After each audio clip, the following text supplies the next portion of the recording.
Hi, this is Sue for Parkies and Me, My Journey with Parkinson's. So my title today is Years in Your Life or Life in Your Years.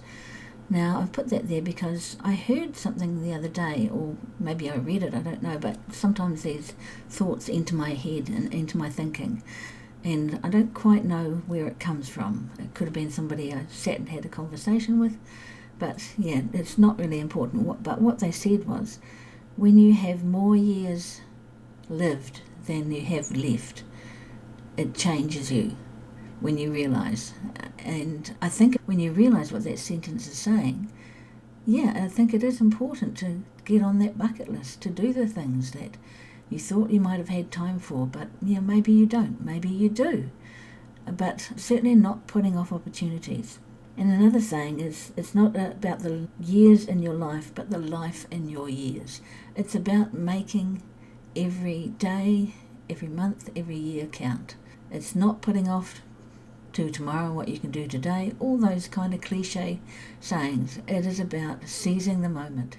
Carpe diem. And for me, at the moment, we have planned a trip to Rarotonga. We've been there a few times before and absolutely loved it. The clear blue waters, the snorkeling, the beautiful fish and the coral, and just a lovely place to chill out, relax, and just have some time with each other.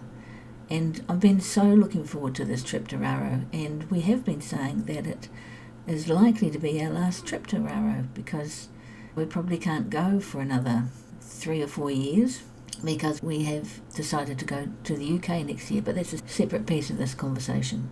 So yes, we've been looking forward to going to Rarotonga, and we're going at the end of June, which is also timed to fit in with our anniversary. So we've been married 15 years, I think, this year. It's hard to keep track sometimes. 15 years, and it's been an amazing 15 years, and hopefully we'll have another 15 years with this wonderful man of mine. And so, yeah, we're due to go to Rarotonga at the end of June, and my husband has just come and told me yesterday that Rarotonga has dengue fever. They've got about 7 people in hospital with dengue, and yeah, it is a bit of a concern. It's not a large number of people, but it can be quite a significant illness and probably difficult to recover from. And it's given me more than a moment's pause. I'm really looking forward to going to Raro. But is that sensible? Should I be doing the sensible thing? And there's my should word that I don't like again. Is it wise to go to Raro with dengue fever there? We're going to ring the nurse who works at our doctor's rooms and just have a conversation and see what she and or my doctor would recommend for us to do. There are precautions that you can take, mozzie repellent and wearing long sleeves and trousers and things like that, which may not be all that pleasant if it's hot, which it usually is, 25 degrees or more in winter, which is when we're going there. Winter is our winter. So yeah, it's made me pause for thought. And when you talk about that you've got less life to live than you have lived, it's not that it's running out quickly as such.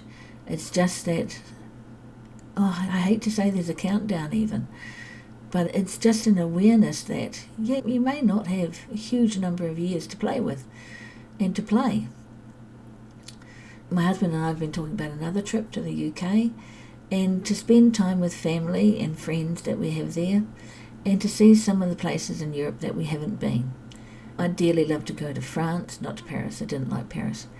I'd like to see some of the little French villages. To go to Italy. It's supposed to be beautiful in Italy, and we're probably going to go on, dare I say it, an oldies tour, so that we don't have to plan and organise and itinerise, if there is such a word, our activities for the time that we're there. And we're not keen at driving on the opposite side of the road either, so get somebody who drives a nice big comfortable air-conditioned coach to drive us and support us and feed us and accommodate us and all those things in Europe.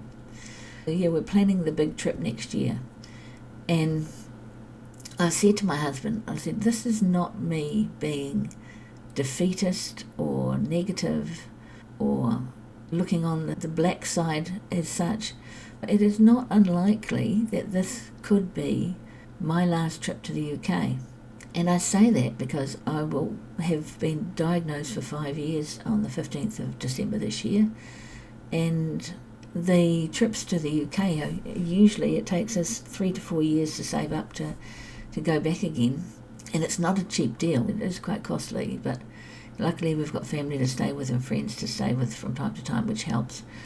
But if we don't go back again for another 3 or 4 years, I will be 9 years if we're outside 4 years. And by 4 years from next week's trip, I will be 9 going on 10 years with this condition.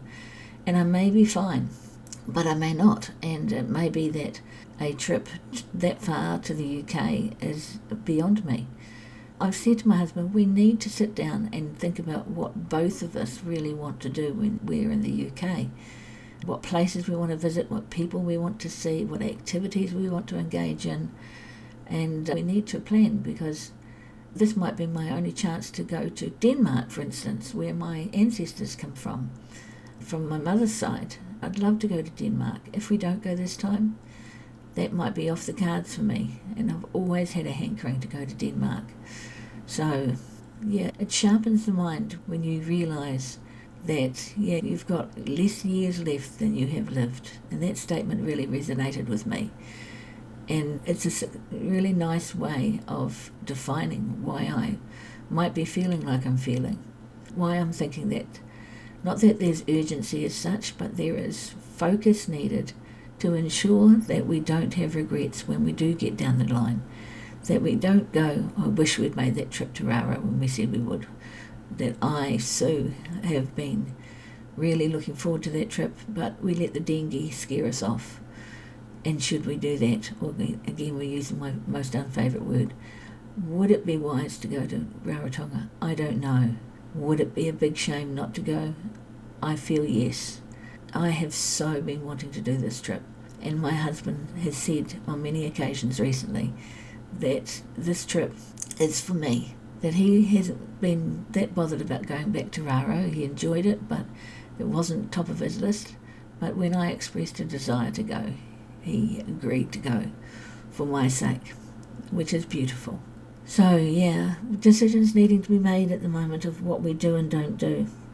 So I think we talk jokingly about bucket lists, but I think when you have a condition like Parkinson's or any other long-term chronic illness that is going to worsen over time, as they all do, the bucket list, I think, becomes actually a thing that is important. I want to spend time with my children here, my grandchildren here, and I want to play bowls. That's a subject that many of you would have heard me talk about timing it again. But it's doing the things you can while you can before it's too late, before you get to that end point and think to yourself, I never did get that last trip to Raro, or I never did get back to play bowls, or I never did get to have that moment when I stepped off the plane into Denmark and go, this is where my forebears came from. I had that feeling when I first went to England. It felt, even though I'd never been there, it felt even though I had never been there. When I stepped off the plane in England, it felt like home. I didn't feel like I was in a foreign country. I felt like it was another home. That was where I and my people came from. And hopefully it will be the same in Denmark, that I will have a feeling of belonging. And I wouldn't know how to find any relatives because, for one thing, the surname is such a common one that it's almost like Smith. But I just would like to be, for a wee while, maybe just a couple of days, in Denmark, so that I can feel I visited the place of my forebears on my mother's side. Yeah, I just wanted to say, perhaps if you're in a position like me, where you're maybe 5 years in, still reasonably fit and able, and don't need a lot in the way of walking aids or things to help you mobilise, and an overseas trip is practicable, you can handle it, you can handle the hours of travel, you can handle sitting up in a seat for, we break our journey halfway, but at least 13 hours at a time. If you can do that, and if you really want to see people and do things and see places, now might be the time to do that. Don't put it off. I don't feel that I can. I feel it's important to do these things and to have as little regrets as possible when the last hurrah comes. So those are my thoughts. This has been Sue for Parkies and Me, My Journey with Parkinson's. Kia kaha, be brave, be strong, be you.